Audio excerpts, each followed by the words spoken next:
The cameras flashed, the crowd just froze. And just like that, Hollywood had a new obsession. The global box office basically exploded into a sea of pink. Oh, absolutely. It was everywhere. Right, a massive $1.45 billion triumph, 8 Academy Award nominations, just an absolute cultural phenomenon, and then complete silence. Yeah, crickets. Literally nothing. The biggest blockbuster of the year is currently sitting on a ticking time bomb, and the entire entertainment industry is holding its breath. Barbie 2 is in jeopardy as Margot Robbie and Ryan Gosling's deals stall. It's the ultimate Hollywood standoff right now. You have this unprecedented cinematic victory on one side, and then a total grinding, high-stakes halt in production on the other. Welcome to Star Scoop Report. Join Jordan and Jamie as they uncover Hollywood drama, music industry shakeups, and viral influencer scandals.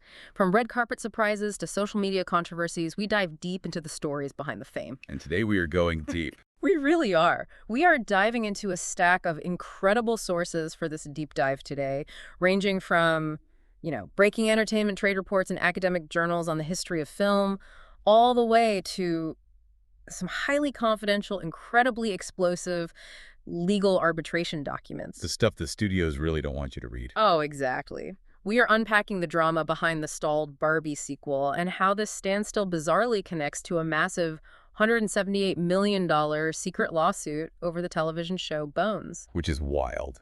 It is. And we'll get into why the traditional Hollywood payday, the one you always hear about, is quietly being assassinated. Yeah, because what looks like a simple contract dispute over a movie about a plastic toy actually pulls the curtain back on a seismic, a tectonic shift in how the entertainment you watch every single day is being financed behind closed doors. Okay, let's actually unpack this dynamic, because the core conflict right now is all about a very unforgiving clock. The December deadline. Yes, the December deadline. Warner Bros. Has until December to lock down deals with Margot Robbie, Ryan Gosling, and the director, Greta Gerwig.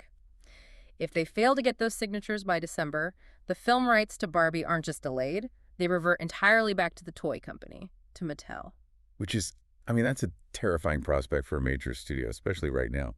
We are talking about Barbie, a film that wasn't just a hit. It became the highest grossing release in Warner Bros. Yeah. Entire century-long history. 100 years. Right. It completely dominated the global culture, generating nearly $1.5 billion worldwide. And yet, negotiations for a sequel have just hit this massive, seemingly impenetrable brick wall. You would think normally a sequel would have been greenlit the Monday after opening weekend. Well, usually they announce it on Sunday morning. Exactly. That's usually how Hollywood works. But according to the reporting we're looking at, especially the deep dives out of the New York Times, it is at a complete standstill.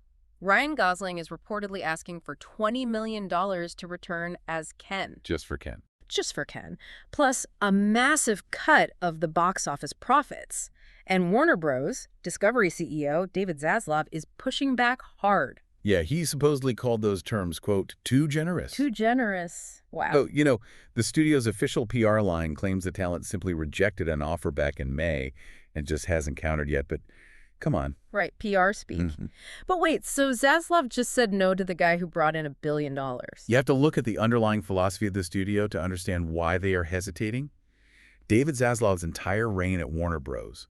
Discovery has been defined by extreme austerity, massive tax write-downs, very strict, ruthless merger math. So they're used to saying no. Exactly. So you have an organization that has essentially been trained for years to cut costs and slash budgets, suddenly sitting across the table from the very talent who delivered their single biggest theatrical win in 100 years. Right. And the talent expects to be paid like the irreplaceable authors of that success, not just, employees doing a job. Exactly. And the leverage this talent holds is just incredible. It really is. According to our sources, Greta Gerwig and her co-writer, Noah Baumbach, already have a story idea ready for Barbie 2. They know exactly what happens next. Which I am dying to know, by the way. Oh, same. But they are intentionally, strategically withholding it. They are refusing to write a single word of the script until contracts are signed. Which is such a brilliant, aggressive bargaining chip. They are taking their creative control and converting it directly into hard negotiating leverage. If Warner Bros. Wants to see the blueprint, they have to open the vault first. Exactly. You want the house, pay the architect. But let me push back on this for a second, because I'm looking at this from a business perspective. Isn't the studio's real asset the Barbie brand itself? You would think so. I mean, it's Barbie. Everyone on the planet knows Barbie. If Gosling and Robbie are demanding the moon, why are the executives so desperate for these specific people? Why not just hire a new director, cast a new Ken, and keep the billion-dollar machine running? Well, what's fascinating here is the incredibly uncomfortable realization that Warner Bros. Is currently facing. The real intellectual property, the real IP, isn't the plastic doll. Really? No, it's not the pink saturated brand. The actual bankable IP is Greta Gerwig, Margot Robbie, and Ryan Gosling.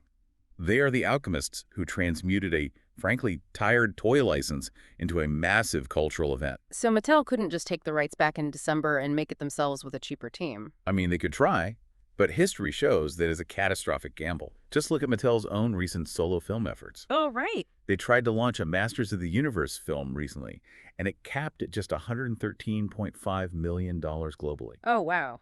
That is a tiny fraction of what Barbie did. A drop in the bucket. Rebooting the franchise without the original architects who made it sing is incredibly risky. No one profits from a reboot that throws out a proven blueprint. Mattel's CEO, Ynon Kreiss, has publicly stated they don't want to sit on the back burner. They want projects in active development. But they need the right development. Yes, and they know the current creative team is the magic ingredient. And just to add some absolute chaos to this fire, there is a wild rumor circulating in the trades that Margot Robbie might not return at all. Which is crazy to even think about. It is. Some sources are suggesting that because her character's story reached a natural, satisfying conclusion in the first film, she might just step back and only produce the sequel through her Lucky Chap banner. Right, her production company. Yeah. And because of that, Warner Bros. Is allegedly pitching a Ken spin-off movie instead. I mean, can you imagine the absurdity of a Ken movie without Barbie? Which perfectly explains why Gosling's team feels they can demand such a massive upfront fee and a huge back-end profit cut. If he becomes the only remaining on-screen face of the entire franchise, his value doesn't just double, it skyrockets into the stratosphere. Okay, if you're loving these Hollywood twists so far, make sure you're subscribed to the show because we've got even crazier stories ahead, including a $178 million lawsuit you literally won't believe. It's a huge one. But before we get there, I have to ask, why doesn't the studio just swallow their pride and pay them? This kind of hostage negotiation standoff feels totally unprecedented today. You'd think it's new, but looking through our academic sources, it's actually a trap Hollywood has been falling into for decades. Really? Decades? Oh, yeah. The film industry has been wrestling with this exact dynamic for over 50 years. If we look at the research provided in our sources by academic Kathleen Look, she breaks down the rise of the Hollywood sequel in 1970s and 1980s. Right. She cites researcher Thorsten Hennig-Thurau, who literally tried to create a mathematical hit film formula. Yes.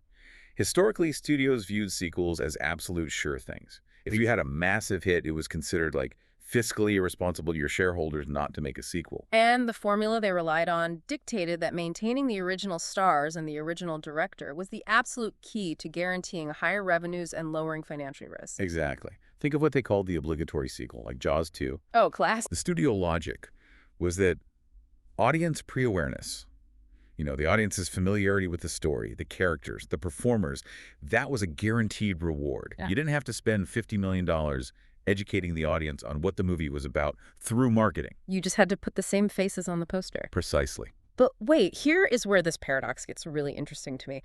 Look points out this massive contradiction at the heart of the whole system, which she calls the sequel paradox. This is my favorite part of the research. It's so true, too. As a viewer, you demand a sequel that is exactly the same, but different. Yes. The cultural researcher Terry Castle calls it a secret mad hope for a paradoxical textual doubling. That's a mouthful. It really is, but it basically means the audience wants the old story, the comfortable feeling of the first movie, but presented in a totally new, unexpected guise. And to achieve that impossible balance, studios have to engage in what's called serial one-upmanship. Yes. You can't just do the exact same movie in the exact same house. You need more stunts, bigger sets, more explosions, new locations. And critically, you have to pay vastly higher salaries to retain the returning talent because the talent has read the same formula you have. They know you need them to make the math work. Which is exactly how this paradox ruins the safe bet. Yep. When you do a sequel, the unwritten industry rule is that it has to be tangibly bigger and better than the first. But as those above-the-line costs, which for you listening is the industry term for the salaries of the actors, directors, and writers, as those costs inflate, your profit margins completely shrink. They vanish. You end up with sequels like Exorcist 2, Grease 2, or even more recently, Joker. Folie à deux, which our sources mention as glaring cautionary tales of fast-tracked sequels that just buckled under their own bloated budgets. So the exact formula required to guarantee a hit bringing back Gosling, Robbie, and Gerwig is the very thing that makes the movie incredibly expensive to produce. Precisely. If a sequel is made simply because the financial math demands it, rather than creative inspiration, it becomes a highly unpredictable, dangerous venture. Even if it outperforms the original at the box office, it might actually be less profitable because it costs 3 times as much to make and market. Okay, but let's pause here. If studios have known for decades that retroactive sequels always become financially bloated, why are they suddenly fighting a war over Ryan Gosling's back-end profit demands right now? That is the big question. Haven't studios always paid out back-end points to big stars? I mean, we've all heard the stories of Jack Nicholson making $50 million off Batman because of his back-end deal. You take a smaller upfront fee for a percentage of the box office. Why is Zaslav fighting that so hard today? Well, they used to do that happily. That was the standard operating procedure for 50 years. Yeah. But a recent massive legal earthquake in the television world has studios utterly terrified of back-end deals. And it all centers around a highly guarded $178 million secret. And that's not even the wildest part. This is the part that genuinely blew my mind. Let's get into the Bones lawsuit, because reading through these redacted JAMS arbitration documents felt like reading a true crime thriller. It really did. For you listening, Bones was a massive hit procedural TV show starring Emily Deschanel and David Boreanaz that ran for 12 seasons. I mean, my mom loved that show. Everyone's mom loved Bones. Right. And the creators and the actors actually sued 20th Century Fox, the studio that produced the show. And what they uncovered during that arbitration completely pulled the curtain back on the darkest corners of Hollywood accounting.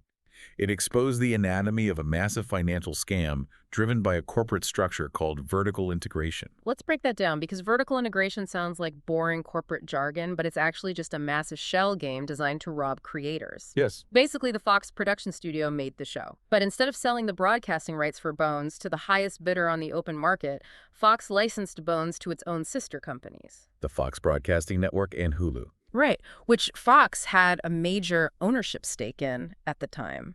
And they licensed it at artificially low, below-market rates. Exactly. To really understand how devious this is, we need to understand the concept of back-end points. When creators make a show, they are promised a percentage of the show's profits. Okay.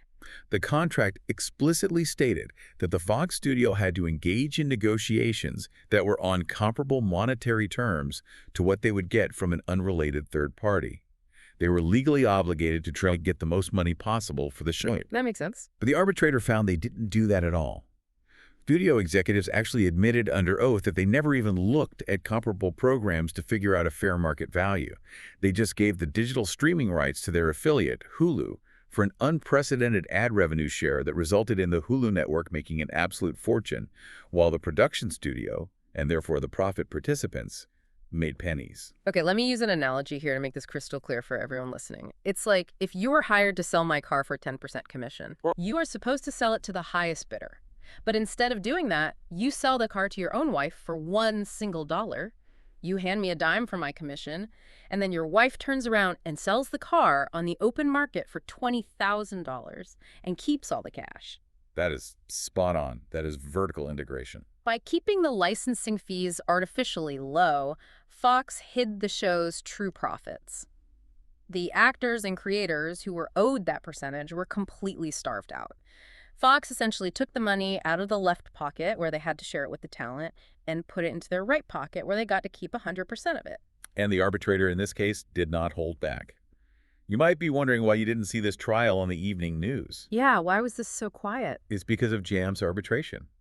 Studios put clauses in their contracts forcing these disputes into private arbitration behind closed doors, specifically so other actors don't find out they're being scammed. Wow. But this arbitrator was so appalled by what Fox did, the ruling leaked out. He found Fox guilty of intentional interference and a sham renegotiation. $178 million verdict. And the arbitrator explicitly awarded massive punitive damages, meaning extra financial punishment, because of that exact secrecy. The arbitrator noted that other profit participants out there had not been alerted to Fox's misconduct because arbitration is private. So a massive public financial punishment was necessary to deter other studios from doing the exact same thing. And if we connect this to the bigger picture, you can see why this sent absolute shockwaves through the executive suites in Hollywood. This wasn't just bones. Bill Nye, the science guy, went to trial against Disney over very similar profit issues. Wait, Bill Nye? Yes, even Bill Nye. The creators of The Walking Dead sued A&C over vertical integration and favored nations clauses. Wait, let me stop you right there. Favored nations, just to clarify for everyone listening, that just means if one person on a show gets a raise or a special perk, the other person with that clause is guaranteed the exact same raise automatically, right? That's right. It creates a domino effect. If a studio gets caught underpaying one person, suddenly they owe everyone on the call sheet millions of dollars. So you have all these major studios getting caught with their hands in the cookie jar. So how did they react? Did they apologize and open their books? No, of course not. They reacted by changing the jar entirely, terrified of being sued for self-dealing as they increasingly move their content around their own closed streaming ecosystems like Disney Plus or Warner's Max platform. The major studios are pushing to entirely eliminate traditional profit participation. They are just assassinating the back end. Totally killing it. The trade publications in our sources, like Deadline, lay out this new system. Instead of the traditional back end where you get a percentage of the actual profits, studios are pushing a bonus or per-point model. Right. Under this new model, talent gets a fixed cash amount based on longevity, or how many seasons a show runs, or the medium of exploitation. The money they receive is entirely disconnected from the actual profits the show or movie makes. So it's not a percentage anymore. No. The studio sets a fixed, non-negotiable value for the points at the very beginning of the deal. Now, to be fair to the studios, the sources do note this actually helps middle-tier shows. It does. Think about it this way. If you have a quirky Netflix show that runs for 2 or 3 seasons with modest ratings, you wouldn't have made a single dime on the back end under the old Hollywood accounting system. They would always claim the show was technically operating at a loss. Under this new bonus model, you actually get a guaranteed fixed payout. That's true. It raises the floor for the middle class of Hollywood. But the flip side is what matters for our Barbie situation. This new structure severely caps the financial windfall for mega hits. If you create the next Big Bang Theory or the next Modern Family or the next billion-dollar movie, your upside is strictly capped way below what you would have made traditionally. And this is exactly why your favorite streaming shows get canceled after 2 seasons, listener. The studios don't want to risk paying out those massive longevity bonuses if a show accidentally becomes a mega hit. They'd rather just reboot something safe. Exactly. So basically, the studios want the absolute freedom to put their content anywhere they want, on their network, on their streaming service, in theaters, without ever having to open their accounting books to the talent and risk a massive fraud lawsuit. But if you cap the upside, aren't you just daring the biggest creators in the world to walk away? You've hit the nail on the head. That is exactly why David Zaslav and Warner Bros.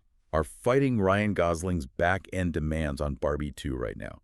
Warner Bros. Wants to own the full, uncapped upside of their intellectual property to satisfy their shareholders and justify their massive corporate mergers. But the creators Robbie, Gosling, Gerwig are looking at a property that just made $1.45 billion, and they are essentially saying, we refuse to build this house for you if we don't get to own a piece of it. It's an incredible clash of eras. You have the studio operating in this new, risk-averse, vertically integrated streaming mindset where fixed costs are everything and spreadsheets rule the day. And you have the talent operating with the immense leverage of a traditional, historic, lightning-in-a-bottle theatrical blockbuster. And something has to give. It has to. The December deadline with Mattel is looming fast. If Warner Bros. Offers Gosling and Robbie traditional back-end points, they open themselves up to massive payouts and potential future audits of their accounting. But if they offer fixed bonuses and refuse to budge, the talent walks, the rights revert to Mattel, and Warner Bros. Loses the biggest franchise they have. It's a game of chicken. Stay tuned and hit that subscribe button so you don't miss what's coming next, because this standoff is going to reshape the industry. So what does this all mean for you, the listener, who just wants to buy a ticket to a good movie on a Friday night? Yeah, how does it affect us? It means the media you love, The sequels you are begging for, and the television shows you binge are fundamentally changing behind the scenes. The era of a creator catching lightning in a bottle, betting on themselves, and becoming a billionaire off a single massive hit might be ending.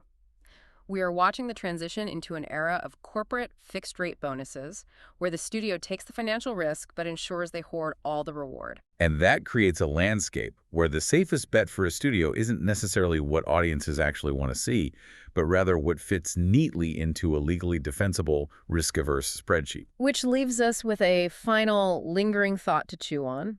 If the traditional Hollywood studios refuse to share the true, uncapped profits with the writers, directors, and stars who actually drive the culture, how long will it be before A-list stars and visionary directors decide to completely bypass the Hollywood studio system? That is the big fear. What happens when creators like Margot Robbie and Greta Gerwig realize they can just find outside tech financing and distribute these billion-dollar blockbusters directly to the fans themselves? That is the existential threat keeping studio executives awake at night. We started today looking at a $1.45 billion sea of pink, sitting in dead silence like a ticking time bomb. The clock is ticking toward December, and whatever explosion happens next won't just affect Barbie. It might just permanently alter the foundation of Hollywood itself. You've been listening to Starscope Report, where Jordan and Jamie uncover the stories shaping Hollywood, music, and pop culture. Thanks for tuning in, and don't forget to subscribe for more stories that keep the stars shining.